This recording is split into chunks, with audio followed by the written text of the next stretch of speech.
हो गया है। लेकिन परीक्षित जी ने हाथ जोड़ा, गुरुदेव ठहरिए। सुखदेव जी से पूछने लगे, भगवान ने ये अधर्म क्यों किया, भगवान ने पाप क्यों किया? क्योंकि भगवान का अवतार तो धर्म की रक्षा के लिए और पाप के विनाश के लिए होता है, फिर भगवान ने पाप क्यों किया, गलत क्यों किया?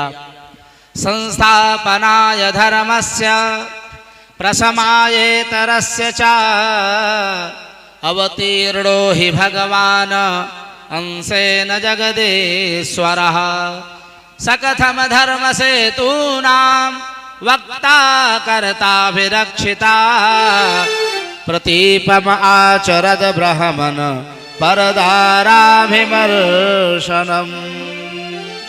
प्रभु ने पराई गोपिकाओं का स्पर्श क्यों किया, उनके साथ रमण क्यों किया? कृपा करके आप ये बतावें, भगवान ने अधर्म क्यों किया? परीक्षित जी के प्रश्न को सुन करके सुखदेव जी कहते, राजर्षि परीक्षित, तुम कैसी लौकिक बुद्धि रखते हो, तुम्हें मालूम नहीं है ये गोपिकाएं हैं कौन? पहले तो ये जान लिया जाए गोपी तत्व का मतलब क्या है। हे राजर्षि परीक्षित, गोपिकाओं का पांच भौतिक शरीर उनके घर में ही, उनके ग्वाल बालों के पास, पतियों के पास ही स्थित है।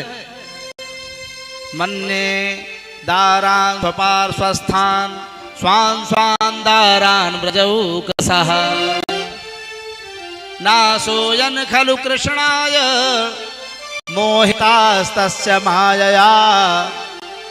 भगवान के पास जो गोपिकाएं गई थी वो दिव्य चिन्मय गई थी, लौकिक शरीर नहीं गया था, उनका दिव्य चेतना गई थी, दिव्य जीवात्मा के रूप में। जैसे स्वप्न का उदाहरण दे दें, स्वप्न में हम जाते हैं जंगल में, या प्रयाग नहाने गए, या दिल्ली घूमने गए, पांच भौतिक शरीर तो आपके घर में सो रहा है, लेकिन चित्त आपका विचरण करने गया है। वैसे ही गोपिकाओं का दिव्य चेतन स्वरूप ही महारास में गया है, पांच भौतिक शरीर वहां नहीं गया है। और भगवान का ये दिव्य रमण वैसे ही है जैसे कोई छोटा सा बालक बच्चा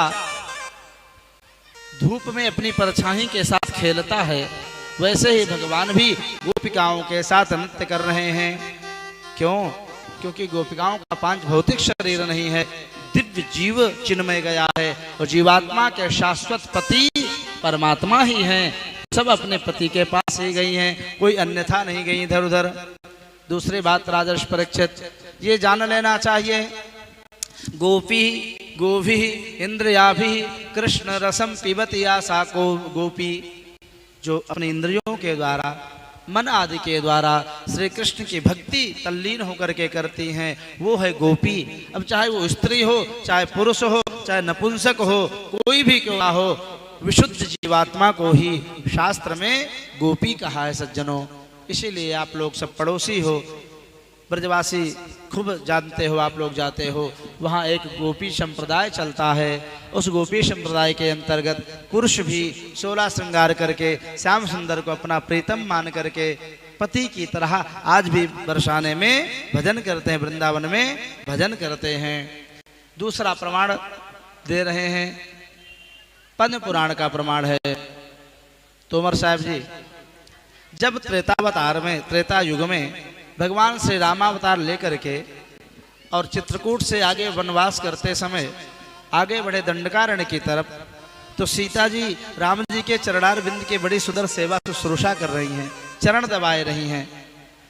तो ऋषि मुनि भी सीता जी की सेवा को देख करके मोहित हो जाते हैं, और काफी ऋषि मुनि एकत्रित होकर के एक यूथ बनाए हैं, समूह बनाए हैं, और राम जी के पास गए हैं और निवेदन करते हैं, हाथ जोड़ करके प्रार्थना करते हैं, हे प्रभु, हमारे मन में कुछ इच्छा है, आप सर्वज्ञ हैं, सर्वशक्तिमान हैं, सब कुछ पूर्ण कर सकते हैं, हम आपसे कुछ प्रार्थना करते हैं, क्या बताओ तो सही। कहा, मैं जानता हूँ आप साक्षात ब्रह्म हैं, नारायण हैं। आपने श्रापित गौतम की नारी पत्थर जो बनी हुई थी, उस अहल्या को आपने पत्थर से नारी स्वरूप दे दिया, तार दिया आपने। मैं तो पुरुष हूँ, जब आप पत्थर को नारी बना सकते हैं, आप इतनी दिव्य शक्तियां हैं, तो हम तो पुरुष हैं, हमको भी नारी बना दो। किस लिए? कि हम आपकी सीता जी की तरह सेवा करना चाहते हैं। राम जी मुस्कुराने लगे, कहा नहीं ऋषियों, ये नहीं हो सकता है। क्यों? क्योंकि मेरा यह मर्यादा पुरुषोत्तम का अवतार है। मैंने एक सीता के अलावा किसी भी पराई स्त्री की तरफ देखा भी नहीं है। एक पत्नी व्रतधारी मैंने संकल्प कसम ले रखा है, अतः ये असंभव है। हे प्रभु, आप सब कुछ कर सकते हैं, आपके लिए क्या अन्यथा है। जब आपके पिताजी के 3 प्रधान रानियां हैं, वाल्मीकि रामायण के अनुसार 300 से ज्यादा रानियां हैं दशरथ जी की।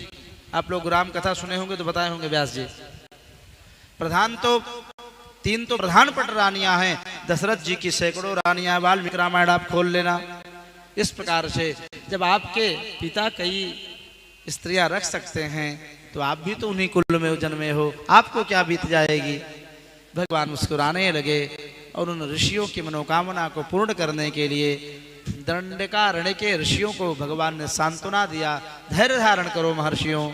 अभी त्रेता में ये मेरा रामावतार है, द्वापर में मैं श्याम बन के कृष्ण बन करके आऊंगा और ब्रजमंडल में बड़ी ही सुंदर महारास आदि करूंगा। उस समय तुम सब ऋषि मुनि गोपी के रूप में ब्रजमंडल में अवतीर्ण होना और तुम्हारे समस्त मनोकामनाओं को मैं पूर्ण करूंगा। पद्म पुराण में प्रमाण आता है इस गाथा का। पुरा महर्षयः सर्वे दंडकारण्यवासिनः रामं दृष्ट्वा ततः सर्वे भोक्तुमिच्छन् सुविग्रह। ते सर्वे स्त्रीत्वमापन्नाः समुद्भूताश्च गोकुले। ते सर्वे दंडकारण्य वासिनः ऋषयः मुनयः एव। ते सर्वे स्त्रीत्वमापन्नाः समुद्भूताश्च गोकुले। वे सब ऋषि मुनि ही गोकुल में, वृंदावन में, ब्रजमंडल में महर्षि ऋषि मुनि ही जाकर के गोपी के रूप में प्रकट भय हैं। और आज भगवान ने उनके दिव्य मनोकामनाओं को पूर्ण किए हैं। दूसरी बात सुखदेव जी कहते हैं, राजस परीक्षित, ये महाराज की जो दिव्य लीला है, इसका पाठ करने से, इसका चिंतन करने से, इसकी गाथा सुनने से हृदयस्थ काम क्रोध आदि विकार नष्ट हो जाते हैं। फिर तो लौकिक भौतिक काम की वासना चिंतन करना तो बहुत बड़ा दोष है। विक्रीडितं व्रजवधूभिरिदं च विष्णो श्रद्धान्वितो नुशृणुयादथ वर्णयेद् यः भक्तिं परां। वह परम दिव्य भक्ति को प्राप्त कर लेता है जो इस दिव्य महाराज की गाथा लीला को सुनता है और हृदयस्थ समस्त दोष रोगों को वह दूर कर देता है, पराभक्ति को प्राप्त कर लेता है। तो रास बिहारी भगवान की जय।